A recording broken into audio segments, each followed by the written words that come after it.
ایک ایوارڈ دیا ایک ایسے شخص کو جس نے جدوجہد آزادی کشمیر میں بنیادی رول ادا کیا تھا.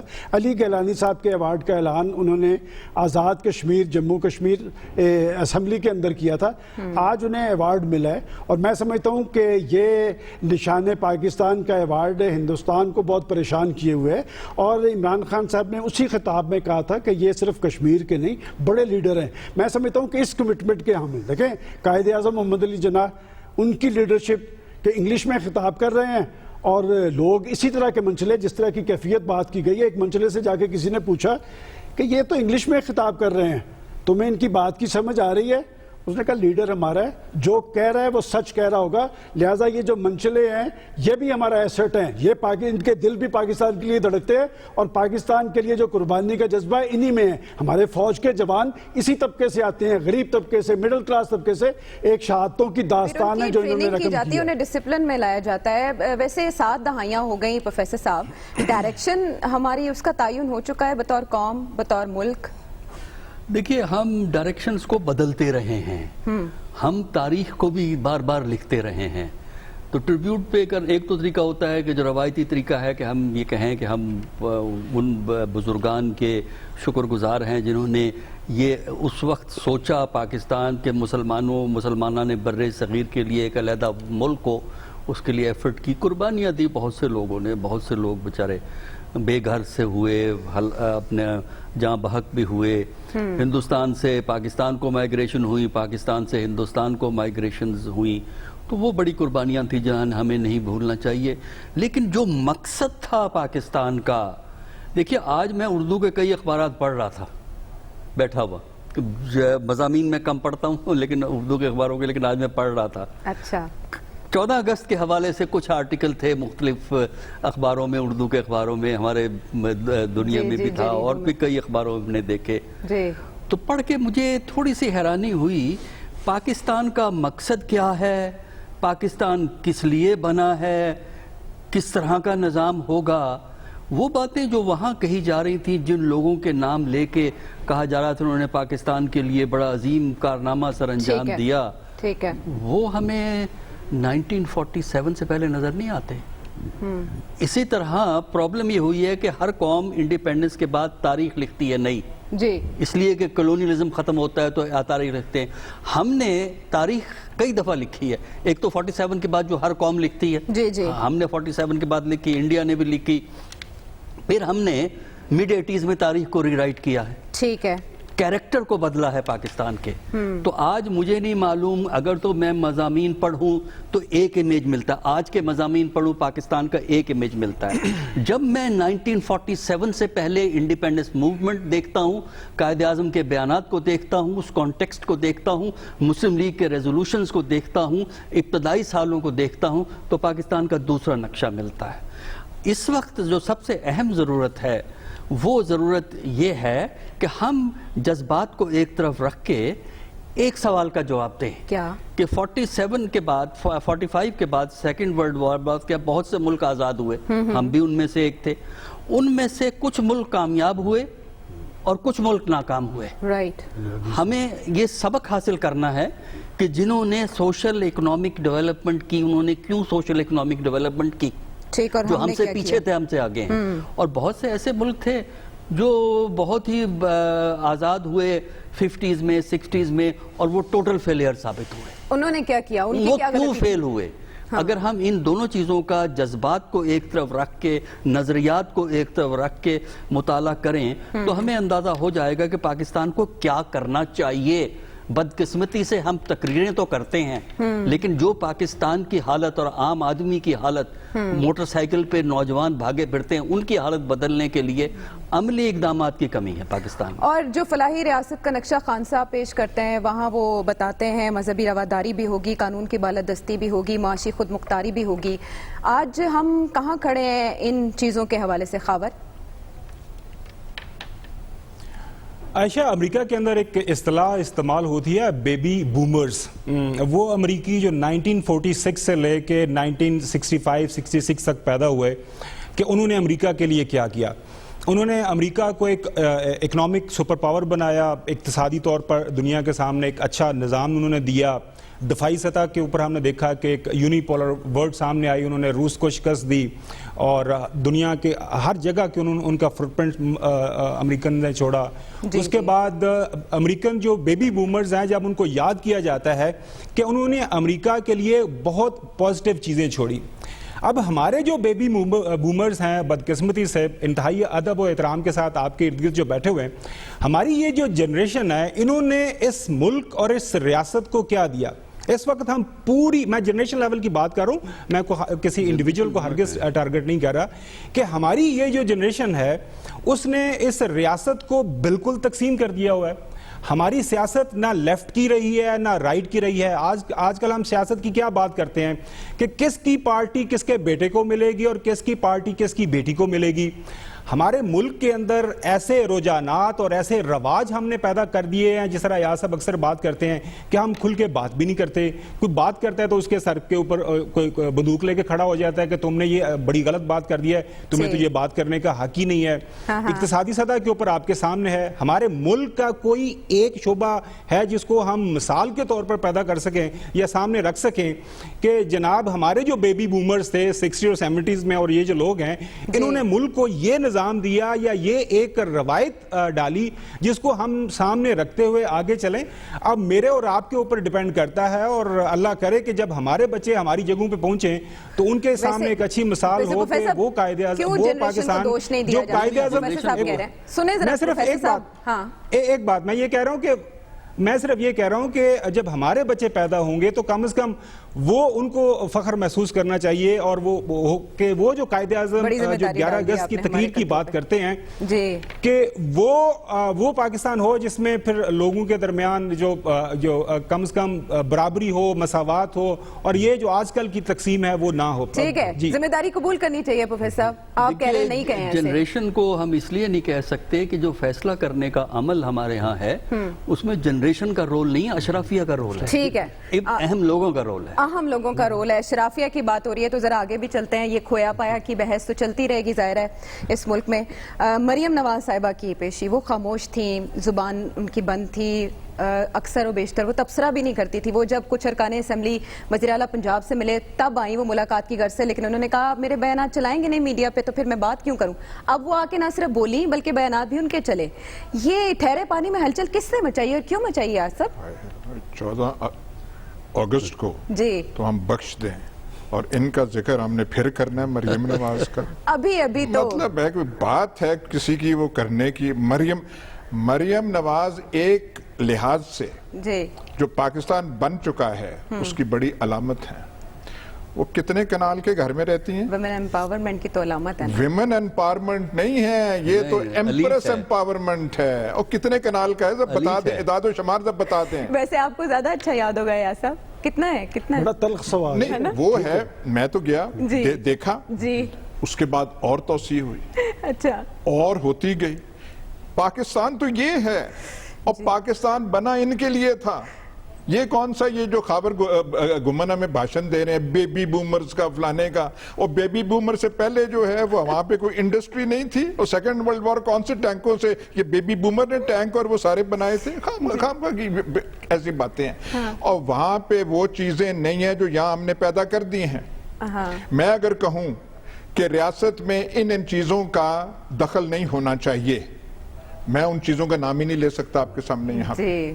میں اگر کہوں یار یہ آپ نے جو قانون بنایا تھا ایسے نہیں ہونا چاہیے تھا، جو افکار اگر قائد اعظم کوئی اس سے ہٹ گیا، آپ نہیں بات ایسی نہیں کر سکتے. یہاں پہ آپ نے اپنی سوچ پہ تالے لگا دیے ہیں.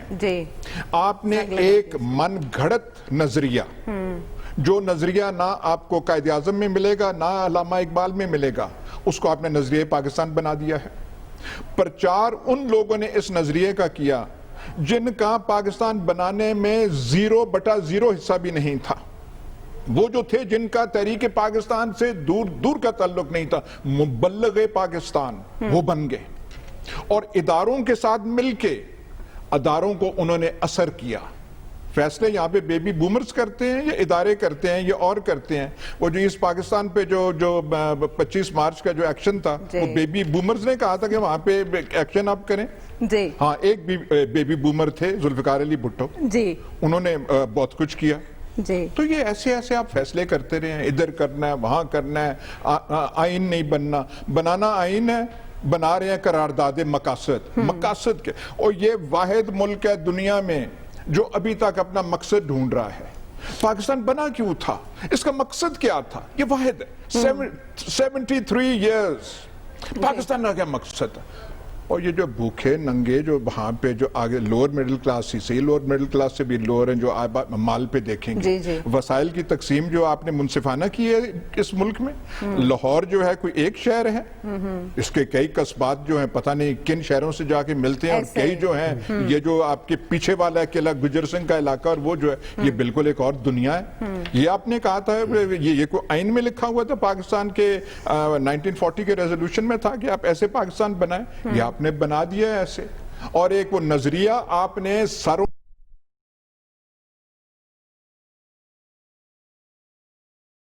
کا نہیں تھا, علامہ اقبال کا نہیں تھا. سارے ملا وقت کے جو تھے علامہ اقبال کے خلاف تھے, کیونکہ وہ ریشنل بات کرتے تھے کہ اسلام کا مطلب یہ ہونا چاہیے. سارے ملا تقریباً سوائے چند ایک کے قائد اعظم کے خلاف تھے. ایگزیکٹلی. اور کہا ان کو تو پتہ نہیں کافر اعظم کا لقب دیا گیا تھا. ایسی باتیں یہاں پہ ہوتی رہی اور ہم ان سے ہٹ نہیں سکے ان چیزوں سے. ہاں لیکن وہ ہمارے ٹاپک سے سب تھوڑا ہٹ گئے کیونکہ بیبی بومرز کو آپ نے ایڈریس کرنا تھا. تو سلمان صاحب اتھارٹی ہیں, ذرا مریم نواز صاحبہ کی سیاست کے حوالے سے. یہ بڑا ٹچی سا ایشو ہے جو چھیڑ دیا گیا ہے. 2 نیشن تھیوری کی بنیاد پہ یہ سارا کچھ ہوا ہے. آج تو آپ کشمیر کے اندر وہ لوگ جو ہندوستان کے قائل تھے, جو ہندوستان سے مراد لے رہے تھے, ہندوستان وہ کہتے ہیں کہ قائد اعظم کی بات تو کھل کے سامنے آ گئی. ایک وقت میں ہندو مسلم اتحاد کی بات کر رہے تھے, اور پھر جب وہ ہندو ذہنیت دیکھتے ہیں اس کے بعد وہ مسلم لیگ کے اندر آئے ہیں. بات یہ کہ نظریے کی بنیاد پہ ہی بنا تھا. اور علامہ اقبال اور قائد اعظم کے حوالے سے یہ بات درست ہے کہ ان کو مس کوٹ کیا جاتا ہے. میں نے مثلا قائد اعظم کے بارے میں نے پوری ریسرچ کی جا کے کہ کسی جگہ سے میں کوئی سیکولر کا لفظ نکال لوں, قائد اعظم نے کسی جگہ سیکولر کا لفظ استعمال نہیں کیا. لیکن یہ بات درست ہے کہ جس طرح کا پاکستان علامہ اقبال کے ذہن میں تھا اور جس پہ عمل درآمد کر کے قائد اعظم محمد علی جناح نے پاکستان بنایا, وہ اس طرح کا پاکستان نہیں تھا. وہ تو ایک ایسی تجربہ گاہ بنانا چاہتے تھے جس میں تمام لوگوں کے لیے ترقی کے برابر موقع ہوں. لیکن آج جو ہمارے عمران خان صاحب بھی کہتے تھے ایک نہیں 2 پاکستان, اب تو سارا کچھ کھل کے سامنے آتا ہے. دیکھیں ہم لوگ یہاں بیٹھ کے وہ جو جنریشن کی بات کی ہے, جنریشن ذمہ دار نہیں ہوتی. آپ کے جو خیالات اور نظریات ہوتے ہیں ایک وقت میں اور ہوتے ہیں, لیکن جنریشن ریزسٹ تو کرتی ہے نا سلمان صاحب. خاور کی بات وہاں کی حد تک ٹھیک ہے, بات پوری نہیں, وہ تو رجسٹ کرتی ہے, لیکن آپ پوری جنریشن کو ذمہ دار نہیں ٹھہرا سکتے. لیکن اب آپ بتائیں کیا ہوگا. مریم نواز صاحبہ کی سیاست آگے چلے گی. مریم نواز صاحبہ کے جو 11 اگست کو جو کچھ ہوا ہے اس کا کریڈٹ تو نیب کو دینا چاہیے, بالکل نیب کو دینا چاہیے. وہ خاموشی سے بیٹھے تھے, انہوں نے کہا کہ میں نے خاموشی اپنے پہ کیوں طاری کی تھی, وہ وجہ بھی بتا دی. ایک خاتون جس کی والدہ دنیا سے چلی گئی, جن کا باپ لندن کے اندر بیمار ہے, انہوں نے کہا میں نے خاموشی رکھی ہوئی تھی اور خاموشی اس سے زیادہ تلخ تھی, اس سے زیادہ اذیتناک تھی بولنے سے. اب بات یہ کہ آپ کسی پر سیاسی عمل میں حصہ لینے پر پابندی نہیں لگا سکتے کہ اگر وہ خاموش تھی تب بھی وہ مورد الزام انہیں ٹھہرایا گیا تھا. پھر انہوں نے ایک دفعہ بتایا, دیکھیں 4 جلسے انہوں نے کیے تھے, اور اسی پروگرام میں اگر آپ کو یاد ہو پہلا جلسہ جب ہو رہا تھا میں نے کیا کہا تھا کہ 2 گھنٹے بعد آپ کو پتہ چل جائے گا. اس لیے کہ جب آپ لوگوں کی آواز بنتے ہیں, اور لوگ تو اس ملک کے مسائل زیادہ ہیں, جس بات جو کی جا رہی ہے کہ کیا پاکستان نے ان کو وہ جمہوریت کے ثمرات دیے ہیں, پاکستان کے ثمرات انہیں ملے ہیں, کہ ہم تو بات کچھ اور کرتے ہیں کرتے کچھ اور ہے. اور یہی وجہ ہے کہ پاکستان کے اندر سیاست اور جمہوریت کمزور ہوئی ہے, کہ مان لینا چاہیے. لیکن ہم کہتے ہیں جی جمہوریت کا تسلسل قائم رہنا چاہیے. ماضی کے اندر وہ لوٹ مار کرتے رہے ہیں, اس سے بڑے لٹیرے یہاں پر آ کے لوٹ مار کر کے چلے گئے. دن دہاڑے لوٹ مار ہوئی ہے, چینی کا بحران, آٹے کا بحران, بجلی کے بل. اچھی بات ہے کہ آج سنا آپ مجھے بتا رہی تھی کہ خان صاحب نے کہا کہ بجلی سستی کریں گے. آپ صرف بجلی کے وہ ریٹس ہی نکال لیں کہ جب وہ بس اقتدار آئے تو ریٹس کیا تھے. میں اس لیے کہتا ہوں ہوں کہ مقاصد پاکستان جس مقصد کے لیے پاکستان بنا تھا ان کی ترویج کیے بغیر نہ پاکستان کے اندر سیاسی استحکام آ سکتا ہے نہ اقتصادی استحکام. بڑا چیلنج پاکستان کے لیے معاشی چیلنج ہے, اور اس کے حوالے سے موجودہ گورنمنٹ سے بڑی توقعات تھی, لیکن وہ لے آئے آئی ایم ایف کی ٹیم, اور آئی ایم ایف کی ٹیم جب آتی ہے تو وہ آئی ایم ایف کے ساتھ ہوتی ہے, وہ پاکستان کے ساتھ نہیں ہوتی. اور تمام ریزلٹس آپ ان کے اٹھا کے دیکھ لیں کہ آج لوگ مسائل کی آگ میں جل رہے ہیں. وہ روز کہہ دیتے ہیں کہ جی معاشی اشارات بہتر ہو رہے ہیں, بھائی لوگوں کا تو چولہا نہیں جل رہا. اس طرح آپ کے بیانات لوگوں نے کھانے نہیں ہیں. میں سمجھتا ہوں کہ پاکستان کی تکمیل اس دن ہوگی جب ہر شخص کو پاکستان کے اندر برابر میں ترقی کے موقع ملیں گے, اور ان کے بچوں کو جو صحت کی اور تعلیم کی سہولتیں ملیں گی, برابر کی بنیاد پر ملیں گی. بہرحال مسائل عوام کے بھی ہیں, اپوزیشن کے بھی مسائل ہیں, حکومت بھی مسائل زدہ ہے, تو حل کرنے کے لیے نجات دہندہ کہاں سے آئے گا؟ بریک کے بعد واپس آتے ہیں تو بات کریں گے اپنی سیاست کی.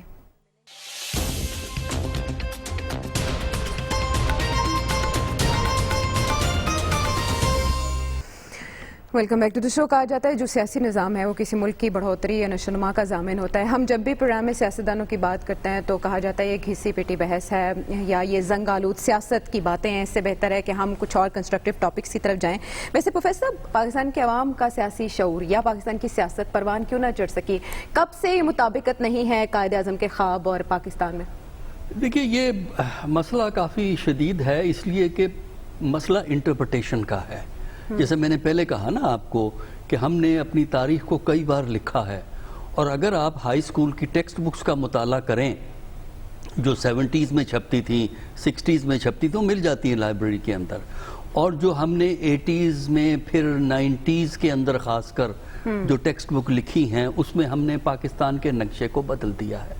یا تو یہ ہو نا کہ ایک ڈائیلاگ سے, تھنکنگ پروسیس سے آپ اپنی آئیڈینٹیٹی کو ڈیفائن کریں. ہماری آئیڈینٹیٹی ڈیفائن ہوئی ہے اوپر سے. ہماری آئیڈینٹیٹی کو جو اوپر جنہوں نے پاور کنٹرول کی ہے انہوں نے اپنی سہولت کے لیے ڈیفائن کیا. تو پاور والے تو باہر سے پڑھ کے آتے رہے ہیں, پڑھ کے آتے رہو. پاکستانی نصاب تو وہ دیکھتے ہی نہیں تھے. دیکھیے, جو لوگ پاور میں ہوتے ہیں, پاور کے اندر سب سے بڑا مقصد پاور میں سٹے کرنا ہوتا ہے. پاکستان میں کسی بھی ملک میں اچھا پاور میں جو ہے وہ پاور میں رہنا چاہتا ہے.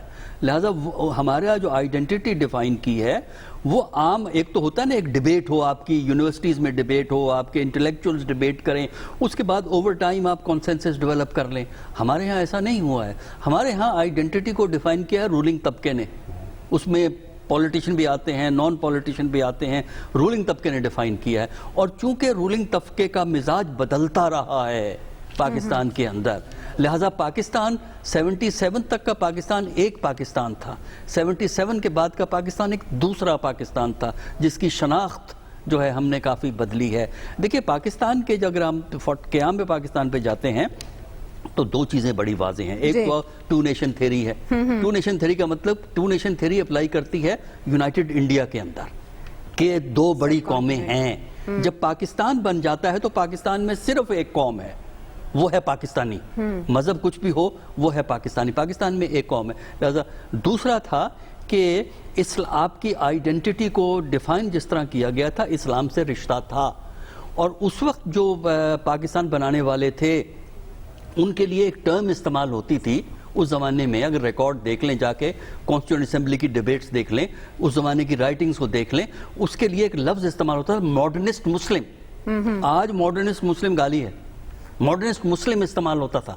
ماڈرنسٹ مسلم کا مطلب یہ تھا کہ وہ لوگ جو اسلام کے social justice, equality, fair play کے سے اتنے انسپائر ہوئے ہیں, وہ یہ سمجھتے ہیں کہ سوشل جسٹس, ایکویلٹی جو ہے وہی اسلامک نظام کی جسٹ ہے اور جس کو پروموٹ کرنا بہت ضروری ہے. اور اسی لیے وہ یہ سمجھتے تھے, لیاقت علی خان اور ان کے ساتھی اور قائد اعظم, کہ ماڈرن سٹیٹ اور ڈیموکریٹک سٹیٹ اور اسلامک پرنسپل, اسلام سٹرکچر کی وہ بات نہیں کرتے, اسلامک پرنسپل کی سپرٹ کی بات کرتے ہیں. وہ کمبائن ہو سکتے ہیں کیونکہ سوشل جسٹس کی بات ہے. تو قائد اعظم جب اسلامی نظام کی بات کرتے ہیں, سوشل جسٹس, ایکویلٹی کی, جس کا پاکستان میں فقدان ہے, جو سٹرکچر کی بات ہے وہ انہوں نے نہیں کی. ماڈرنسٹ مسلم سٹرکچر کی بات نہیں کرتا. سٹرکچر ہمیشہ ٹائم باؤنڈ ہوتا ہے. مثال اس کی یہ ہے, اسمبلی ایک سٹرکچر ہے, ریپریزنٹیشن پرنسپل ہے, ریپرزنٹیشن کا پرنسپل قائم رہے گا، اسمبلی کی شکل بدل جاتی ہے، اسمبلی کے ممبر بڑھ جاتے ہیں، اسمبلی کے پاور میں فرق پڑتا ہے. تو جو ماڈرنسٹ مسلم ہے، جو اس زمانے کے مسلم لیڈر تھے، وہ پرنسپلز کی بات کرتے تھے. جو ہمارے ریلیجس علماء تھے وہ سٹرکچر کو بھی اہمیت دیتے تھے. بیسک پرابلم یعنی جو پولرائزیشن ہے وہ تو یہیں سے شروع ہو گئی انہی باتوں سے. خاور دیکھیں دوبارہ ادب کے ساتھ جب بات ہم کرتے ہیں نا کہ جی جنریشنز کردار اپنا ادا کرتی ہیں، تو جو میں نے کہا کہ ہماری جو بیبی بومرز ہیں وہ اس لیے فیل میں کہتا ہوں ہوئے کہ دیکھیں چلیں 70 تک ہم پچھلا ماضی بھول جاتے ہیں. 70 کے بعد کیا ہوا؟ ہماری پوری قوم جو ہے ایک رومانس میں چلی گئی ذوالفقار علی بھٹو صاحب کے ساتھ. اس کے بعد ذوالفقار علی بھٹو صاحب 1973 کا کانسٹیٹیوشن بناتے ہیں، اور کانسٹیٹیوشن بنتے ساتھ ہی آئندہ 1-2 سال کے اندر اپنے بنائے ہوئے کانسٹیٹیوشن کو خراب کرنا شروع کر دیتے ہیں. آپ کے ملک کے اندر جو اقتصادی نظام ہے اس کا کیا انہوں نے حشر کیا، آپ کے ملک کے اندر جو تعلیمی نظام ہے اس کا کیا حشر کیا. کتابوں کے اندر ساری چیزیں موجود ہیں، اور بڑے کم لوگوں کا علم ہے کہ ایاز صاحب بھی اس رومانس میں تھے، لیکن ایاز صاحب ان چند لیڈنگ لائٹس میں تھے کہ انہوں نے پھر ریولٹ بھی کیا تھا، پروٹیسٹ کیا تھا، اور انپریس نوکری چھوڑی تھی. بڑے کم لوگ ہیں. اصل وہ ایز اے جنریشن اگر وہ لوگ کھڑے ہوتے اور کسی وقت ٹائم پہ کھڑے ہو جاتے ذوالفقار علی بھٹو کے سامنے کہ سر یہ جو آپ کر رہے ہیں ٹھیک نہیں ہے، شاید ہمارا معاشرہ بچ جاتا.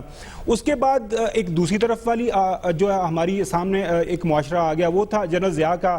وہاں پہ بھی کاسا لیس اور ہمارے جو حاشیہ بردار اتنے زیادہ تھے، اور وہ ہر طبقے سے ان کا تعلق تھا. انہوں نے پھر جنرل ضیاء صاحب کو سامنے رکھ لیا کہ جی یہی چیز ہے، انہی کے پیچھے چلنا ہے. تو اب میں یہ کہہ رہا ہوں کہ موجودہ دور کے اندر سوالات اٹھائے جا رہے ہیں، اور سوالات اٹھائے جانے چاہیے، اور کافی اچھی ایک ہیلدی ڈیبیٹ ہو رہی ہے کہ کیا ہمیں قائد اعظم کی 11 اگست کی سپیچ والا پاکستان چاہیے، یا پھر ہم نے واپس اسی لڑائی میں رہنا ہے کہ جی یہ تیرا اور یہ میرا، اور اسی لڑائی جھگڑے میں کہ جی صرف اور صرف بھی نکلیں. خبر بریک کا کہا جا رہا ہے، بریک کے بعد واپس آتے ہیں.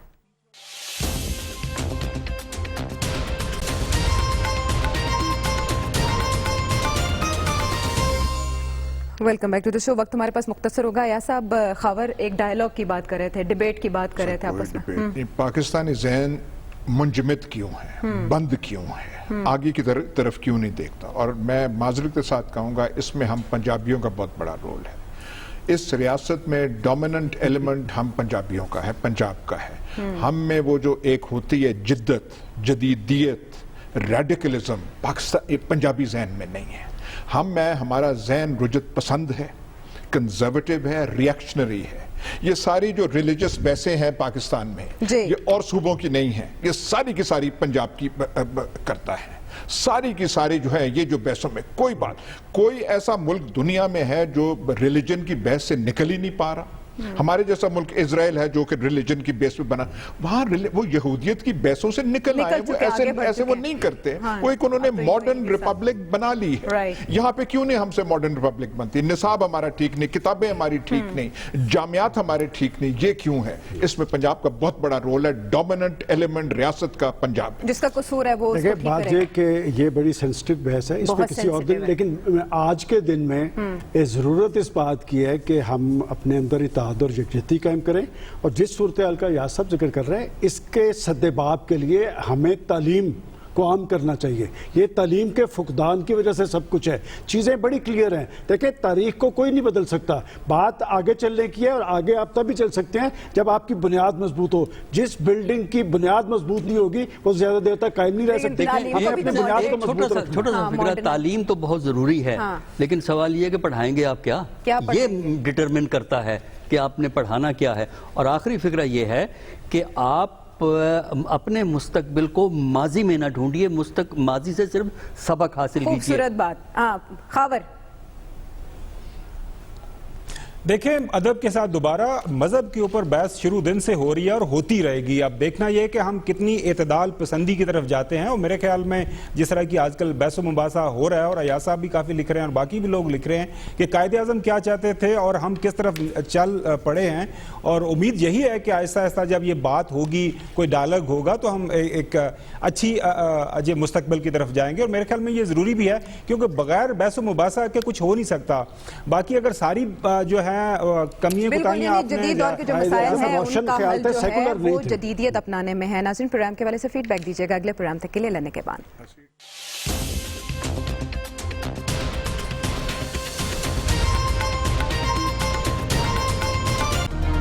it's Sayyeda Shanaz here. Thank you for watching Dunia News. For more videos and updates, don't forget to click the subscribe button. Keep watching Dunia News.